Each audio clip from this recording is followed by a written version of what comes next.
Assalamualaikum warahmatullahi wabarakatuh.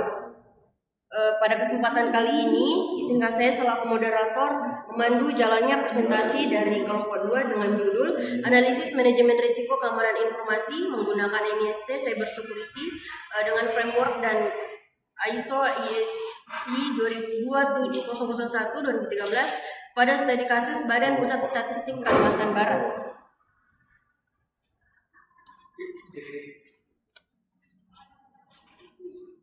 Baik, sebelum memulai, saya akan memperkenalkan terlebih dahulu anggota kelompok saya. Yang pertama, Awal Ramadan Nasrun dengan NIM 2310-3040. Yang kedua ada Anita Septiani Mustamin dengan NIM 2310-3025. Dan saya sendiri Syifatria Gusriani dengan NIM 2310-3015. Dan yang terakhir ada Fiandra Mariam Azahra dengan NIM 2310-3022.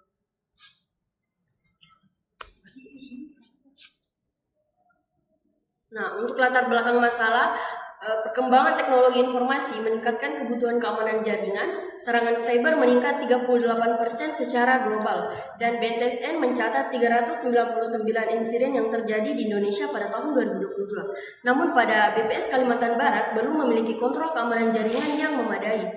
Tidak adanya dokumen SMKI, tidak terdapat firewall yang terkelola, dan tidak ada segmentasi jaringan dan belum ada sistem deteksi dini. Kelemahan ini memunculkan banyak risiko keamanan dengan dampak tinggi. Nah, BPS Kalimantan Barat ini menghadapi beberapa masalah kritis. Yang pertama itu ketiadaannya kebijakan keamanan jaringan yang resmi. Yang kedua, firewall tidak dikonfigurasi dan tidak dikelola berdasarkan standar. Dan yang ketiga, segmentasi jaringan yang tidak diterapkan sehingga pergerakan malware tidak terbatasi, tidak tersedia IDS atau IPS dan monitoring jaringan yang menyebabkan ancaman tidak dapat terdeteksi. Yang terakhir itu banyak celah risiko tinggi yang berkaitan dengan jaringan dan malware.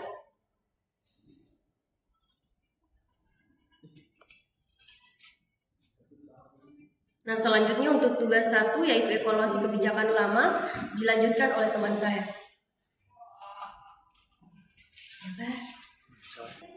Pada slide ini yaitu evaluasi kebijakan lama. Pada tugas pertama, kami mengevaluasi kebijakan keamanan lama yang dimiliki BPS Kalimantan Barat. Hasilnya, pertama, kebijakan tidak relevan dengan ancaman cyber modern. Yang kedua, tidak sesuai standar seperti ISO 27001 dan NIST CSF. Yang ketiga, ruang lingkup tidak jelas karena tidak ada dokumen resmi SMKI. Dan yang keempat, kontrol keamanan tidak diterapkan seperti firewall, segmentasi IDS atau IPS, dan monitoring. Dan yang kelima, tidak ada SOP insiden, tidak ada sanksi, dan tidak ada mekanisme pelaporan. Yang keenam, peran dan tanggung jawab tidak terdokumentasi. Dan yang terakhir, tidak ada siklus pemutahiran kebijakan.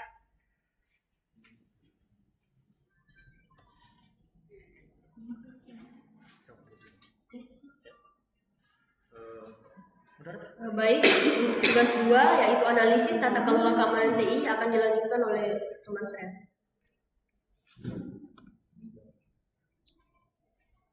Baik, struktur tata kelola keamanan TI.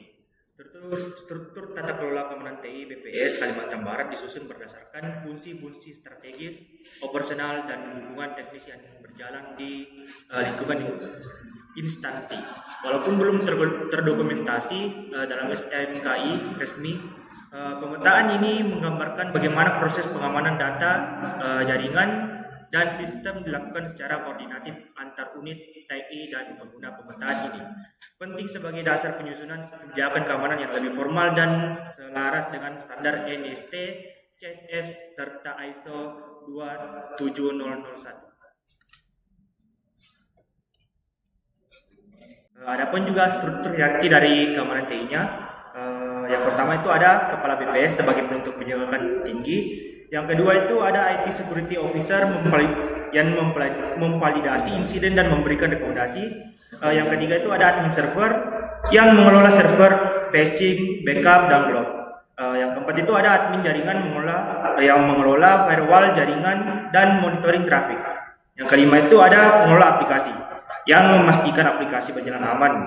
Nah, yang terakhir itu ada end user sebagai pelapor insiden pertama dan pengguna sistem. Struktur ini memastikan setiap lapisan memiliki tugas dan alur koordinasi yang jelas.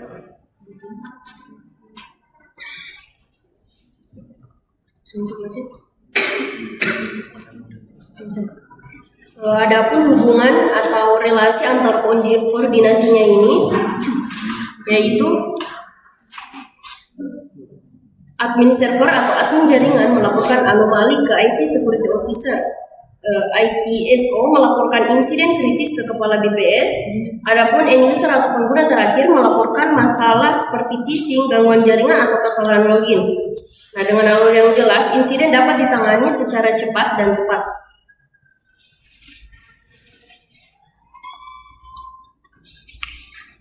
Nah, untuk ringkasan tanggung jawabnya, yang pertama itu ada kepala BPS, yang dimana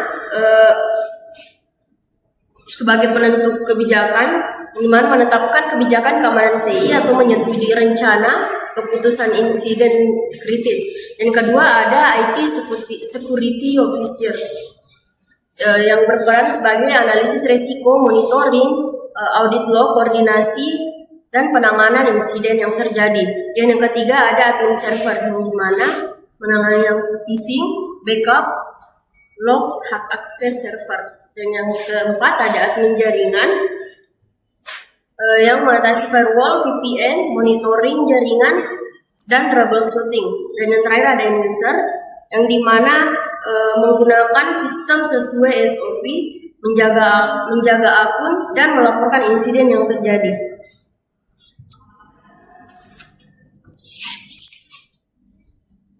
Selanjutnya untuk tugas ketiga, di mana kami menyusun draft kebijakan keamanan atau security policy drafting, akan dilanjutkan oleh teman saya.